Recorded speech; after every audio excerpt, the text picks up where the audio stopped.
সত্যি আমি অবহিত হয়ে গেছি।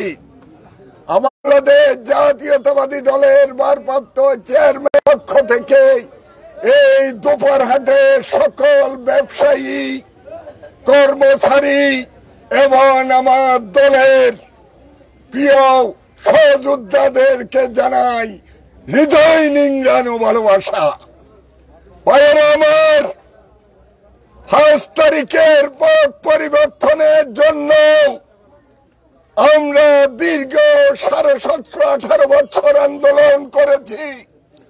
অনেকে আপনারা এই দুপুরহাটে উঠতে পারেন নাই, এই দুপুরহাটে ব্যবসা বাণিজ্য করতে পারেন নাই। আমাদের অনেক সহযোদ্ধাকে এখানে আঘাত করা হয়েছে। এই একটি মুহূর্তের জন্য দীর্ঘদিন আমাদের প্রিয় নেতা দেশনায়ক তারেক রহমানের নেতৃত্বে আমরা রাজপথ আন্দোলন করেছি, কি ঠিক কিনা?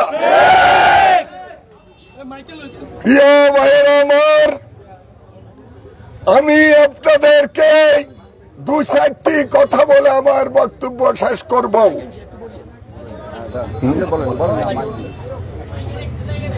আপনারা জানেন সন্দ্বীপ বাংলাদেশের মূল ভূখণ্ড থেকে আলাদা একটি দ্বীপ। এখানে দীর্ঘ 17.5-18 বছর, বিশেষ করে আওয়ামী লীগ আমলের 15.5 বছর এমন কোন কর্মকাণ্ড হয় আমার।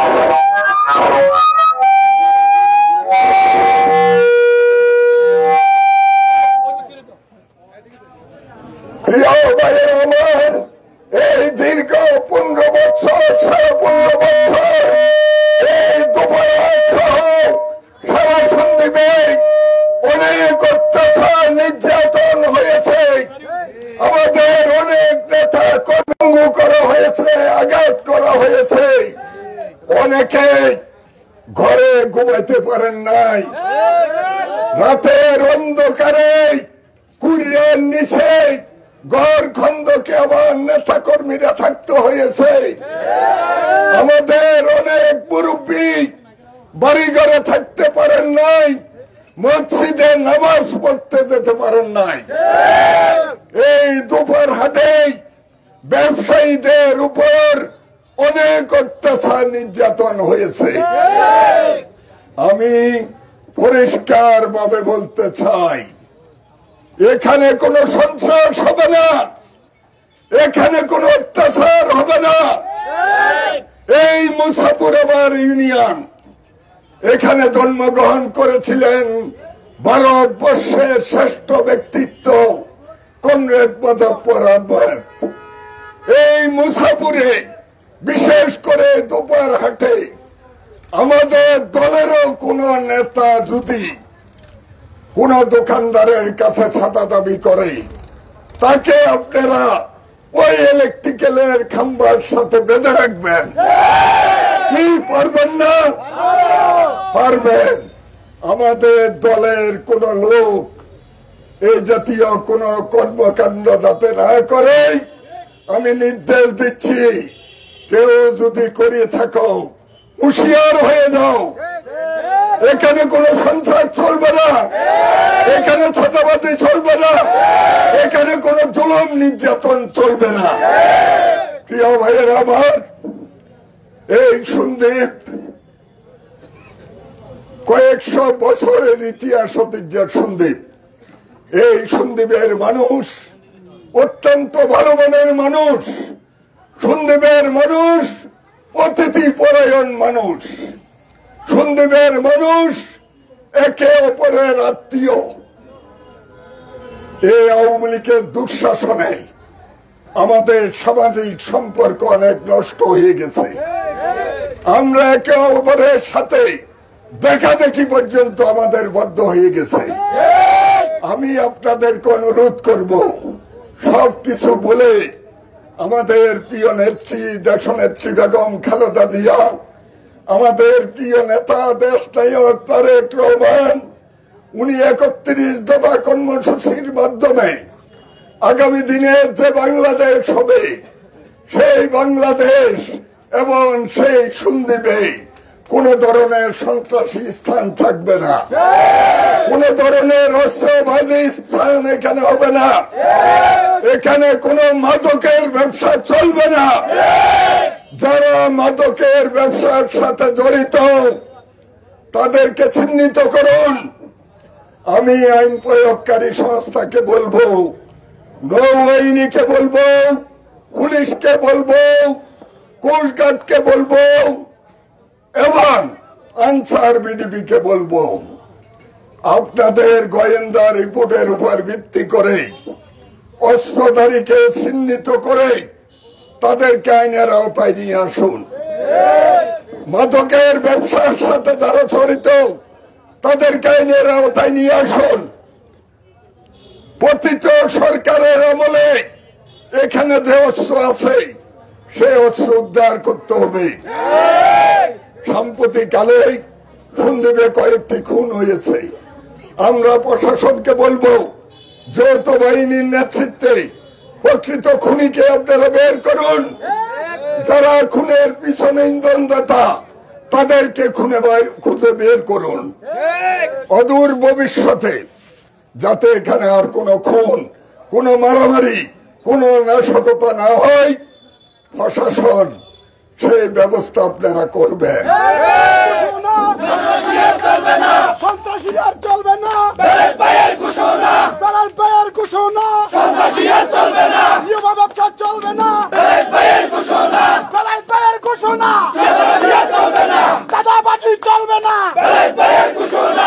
আমি সন্দ্বীপ থানার ভারপ্রাপ্ত কর্মকর্তাকে হুঁশিয়ার উচ্চারণ করে বলতে চাই, যদি আপনি এগুলো বন্ধ করতে না পারেন, আমি সন্দ্বীপে সাধারণ লোক নিয়ে আমি থানা ঘেরাও করব, আমি বাধ্য করব এগুলা বন্ধ করার জন্য।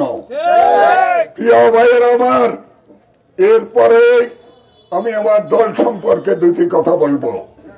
যারা বিগত 15 বছর, 15.5 বছর এখানে দাঁড়িয়ে আছে, আমার অনেক নেতা কর্মী এই আওয়ামী লীগের দুঃশাসনের আমলে আমার সাথে রাজপথ আন্দোলন সংগ্রামে ছিলেন, তারাই প্রকৃত বিএনপির সহযোদ্ধা। আর 5 তারিখের পরে কিছু সংখ্যক সুবিধাবাদী আমাদের এই দলে এসেছে, ঢুকেছে, রাতের অন্ধকারে ছুরির সাথে সম্পৃক্ত, হাত ঘাট জোর করে দখল করার চেষ্টা করছে। তাদেরকে হুঁশিয়ার করে বলতে চাই, দলে আসবেন, পিছনে থাকবেন, সামনে আসার সাহস যদি করেন ভালো হবে না। আমরা আপনাদের সবাইকে চিনি। কোন ধরনের অন্যায়, অনিয়ম, সাধারণ লোকের ক্ষতি হয় এমন কোন কাজ যদি করেন, হাত ভেঙে দেওয়া হবে। যে হাতে অপরাধ করবেন সে হাত ভেঙে দেওয়া হবে এবং খুঁজে বের করা হবে অন্যায়কারী কারা। সাধারণ মানুষের ঘুম নষ্ট করবেন। 17-18 বছর এই মানুষ ঘুমাইতে পারে নাই অন্যায় অনিয়মের কারণে। এখন তারা একটু নিশ্চিন্তে ঘুমাতে চায়। সেই তার দোকানে ব্যবসা করবে, সেই তার দোকানে জমির ফসল ফলাবে। ওগুলার মালিক আপনারা নয়, ওইদিকে তাকাবেন না। যদি তাকান ভালো হবে না। আমাদের দলের নেতাদেরকে অনুরোধ করব, কমিটি দেওয়ার সময় অনেক খারাপ লোককে ব্যক্তি পছন্দের কারণে আপনারা কমিটিতে পদায়ন করেছেন। অনেক অভিযোগ তাদের বিরুদ্ধে ব্যবস্থা নিন। শহীদ রাষ্ট্রপতি জিয়াউর রহমান, দেশনেত্রী বেগম খালেদা জিয়া এবং আমাদের প্রিয় নেতা তারেক রহমান ইতিমধ্যে ঘোষণা করেছে, আওয়ামী লীগের সাথে যার ছবি আছে তাকে দলের কোন পদে রাখা যাবে না। কথা ক্লিয়ার, কথা পরিষ্কার। আওয়ামী লীগের সাথে যার ছবি আছে, যত বড় নেতা হোক, তাকে দলে রাখা যাবে না। আর যারা বইপুর, যারা সুবিধাবাদী, তাদেরকে চিহ্নিত করেন, তাদেরকে চিহ্নিত করেন। তারা সুযোগ পেলে আপনার ক্ষতি করবে। পরিশেষে আমি আপনাদের এই ভালোবাসার কাছে ঋণী হয়ে গেলাম। দীর্ঘ 17.5-18 বছর জীবনের ঝুঁকি নিয়ে রাজপথ আন্দোলন করেছি, আপনাদেরকে নিয়ে সংগ্রাম করেছি, ফ্যাসিস্টের বিরুদ্ধে কথা বলেছি। এই কথা বলতে গিয়ে আমি অনেক মামলার শিকার হয়েছি, অনেক নির্যাতনের শিকার হয়েছি। আমার পায়ে ডান্ডা বেরি লাগিয়ে আমাকে অমানসিক ভাবে নির্যাতন করা হয়েছে। আমার হাতে হ্যান্ডকাফ, আমাকে গরুর দড়ি দিয়ে বেঁধে আমাকে রিমান্ডে নেওয়া হয়েছে। তারপরও সরকারের কাছে আপোষ করি নাই। আমার এখানে সহকর্মী অনেকে আছে। আমার একই সময়ে এলাকার কৃতি সন্তান হালিম সাহেব, উনিও জেল খেটেছে। দুঃখের বিষয়, উনাকে যে ওয়ার্ডে রাখা হয়েছে, দুর্গন্ধের জন্য ওই ওয়ার্ডে উনি থাকতে পারে নাই। এটাও এক ধরনের নির্যাতন করা হয়েছে। আমাদের এই মুসাফরের কৃতি সন্তান সাবেক চেয়ারম্যান মমতাজুল করিম সাহেব, ওনাকে অস্ত্র দিয়ে ওনাকে গ্রেপ্তার করা হয়েছে। আমি যে সিটে ছিলাম, ওনাকে আমার পাশের সিটে রেখেছি। ওনার কান্না হাউমাউ করে কেটেছে। আমি বাংলাদেশের বৃহত্তম ইউনিয়ন মুসাফরের চেয়ারম্যান ছিলাম। আমি 12 বছর জনগণের প্রতিনিধিত্ব করেছি। আমাকে অস্ত্র দিয়ে আমাকে গ্রেপ্তার করে অমানসিক নির্যাতন করা হয়েছে। এমনি ভাবে এখানে মদ্দারার একটা ছেলে আছে, মামুন, ঢাকা মহাসমাবেশে গিয়েছিল, কোনো অপরাধ তার ছিল না। তাকে পল্টন থেকে দূরে দীর্ঘদিন সেই জেলে অনেক কষ্ট করেছে। আমাদের আজিজ যুব দলের সদস্য সচিব, সেই তৎকালীন যুব দলের প্রেসিডেন্ট মোশাররফ হোসেন আকবর বালিকা স্কুলের সামনে দিয়ে হুন্ডা দিয়ে যাচ্ছিল। তাদেরকে মৃত্যুর জন্য, হত্যার জন্য সেখানে আক্রমণ করে আমাদের এই প্রিয় সহযোদ্ধার 2টি কাঁচা দাঁত সেদিন ফেলে দিয়েছিল। একইভাবে এখানে আমাদের পৌরসভা ছাত্র দলের মনির উপস্থিত আছে। তাকে এমন ভাবে মেরেছে, আমরা মনে করেছিলাম মনির জীবিত নাই। আল্লাহর অসীম রহমত, আপনাদের দোয়ায় মনির সুস্থ হয়েছে। একইভাবে পৌরসভার আমাদের নজরুলের পা ভেঙে ফেলেছে, হাত ভেঙে ফেলেছে। আপনাদের দোয়ায় সেও সুস্থ হয়েছে। আমাদের পৌরসভার কাউন্সিলর আপনারা অনেকে ছিলেন, তার একটি পা কেটে নিয়েছে। কত বর্বরতা! এখানে হাসান দাঁড়িয়ে আছে। হাসানের একটা পাঞ্জাবির দোকান আছে, শার্ট, গেঞ্জি, পাঞ্জাবি এগুলা বিক্রি করে। ঈদ উপলক্ষে তার দোকান থেকে সব মালামাল নিয়ে গেছে। এগুলা নাকি তাদের মালামাল। এমনি ভাবে সন্দীপে অনেককে এভাবে আপনার অত্যাচারিত হয়েছে। অনেক নেতা রাত্রে আমাকে ফোন করে বলতো, দাদা পুলিশ ঘেরাও করে ফেলেছে। আমি এখন আমাদের বাগানে লুকিয়ে আছি। হাইরে হাইরে সোনার বাংলাদেশ, একটা স্বাধীন সার্বভৌম দেশে এভাবে আমাদেরকে অতিবাহিত হতে হচ্ছে। এখানে আমাদের সৌরভ, যাকে বিএনপি সৌরভ হিসাবে ডাকে অনেকে, সারিকেতের, আপনারা চিনেন তো সৌরভকে তথাকথিত এই নির্বাচনের আগে ধরে নিয়ে গেছে। যে আমাদের ফোরকান ভাই, বিএনপির ফোরকান, আপনারা সবাই তাকে চিনেন। তাকে প্রতিদিন পুলিশে গিয়ে হয়রানি করত। এই পুলিশি নির্যাতনের কারণে ফোরকান একদিন মৃত্যু মুখে পতিত হয়েছে, আমাদেরকে ছেড়ে চলে গেছে। এমনি ভাবে হাজারো নেতা কর্মী আমাদের মৃত্যুবরণ করেছে।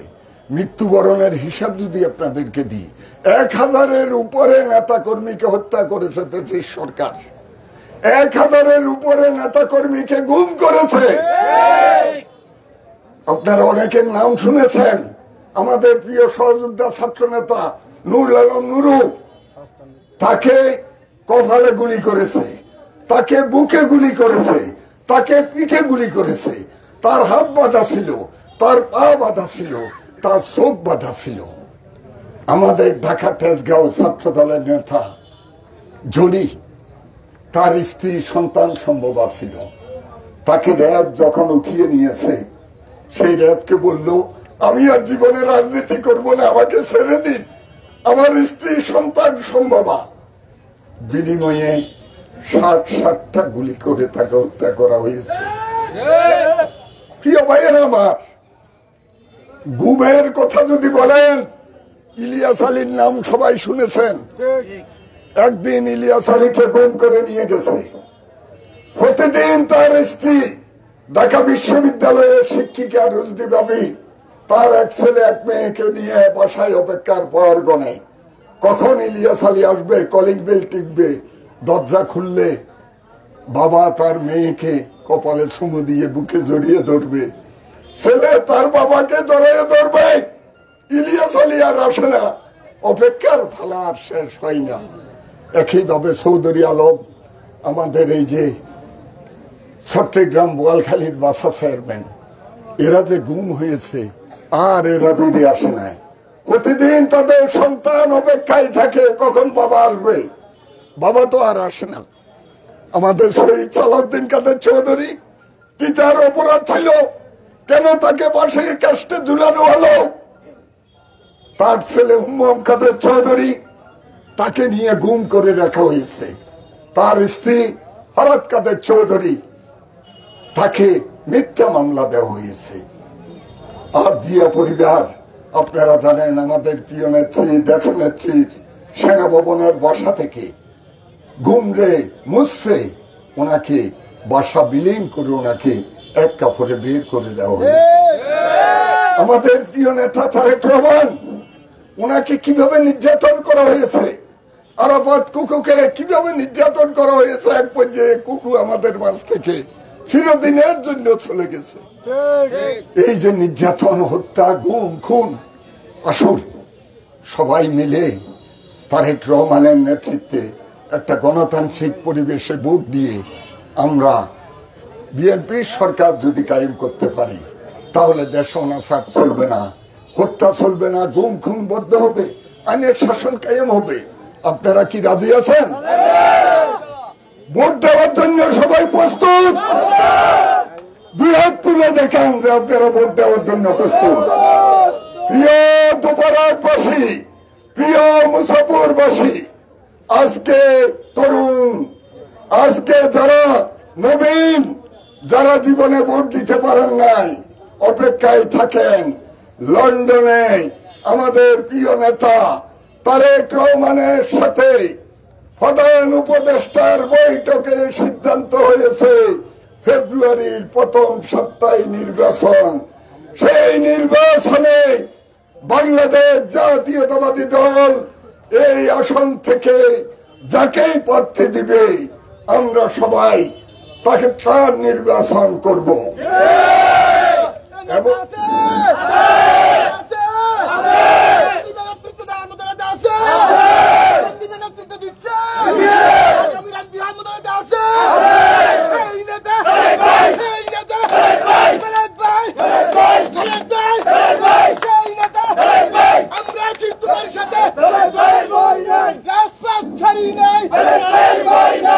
প্রিয় ভাইয়ের আমার, আমি শেষ পর্যায়ে, আপনারা আমাকে ঋণী করেছেন। আমি আপনাদের সন্তান, আমি আপনাদের ভাই, আমি আপনাদের বন্ধু। যদি কোনো অপরাধ করে থাকি, যদি কোনো অন্যায় করে থাকি, আমাকে ক্ষমা সুন্দর দৃষ্টিতে দেখবেন। আর যদি আপনারা মনে করেন যে আমি এই ব্যক্তিটি, যদি আমি কোনো সুযোগ পাই, আপনাদের দেওয়া যে ঋণ আমার মাথায় পাথেয় করে নিলাম, আমি চেষ্টা করব বেঁচে থাকলে আপনাদের ঋণ শোধ করব। আসুন সবাই মিলে ঐক্যবদ্ধভাবে সন্দ্বীপকে আমরা গড়ে তুলি, আমরা সন্দ্বীপকে অস্ত্রমুক্ত করি, আমরা সন্দ্বীপকে মাদক মুক্ত করি, আমরা সন্দ্বীপকে সন্ত্রাস মুক্ত করি। আপনাদের সকলকে আন্তরিকভাবে ধন্যবাদ জানাই, মোবারকবাদ জানাই। ভালো থাকবেন। বাংলাদেশ জিন্দাবাদ, বাংলাদেশ জাতীয়তাবাদী দল জিন্দাবাদ, দেশনেত্রী বেগম খালেদা জিয়া জিন্দাবাদ, তারেক রহমান জিন্দাবাদ, জিন্দাবাদ, জিন্দাবাদ।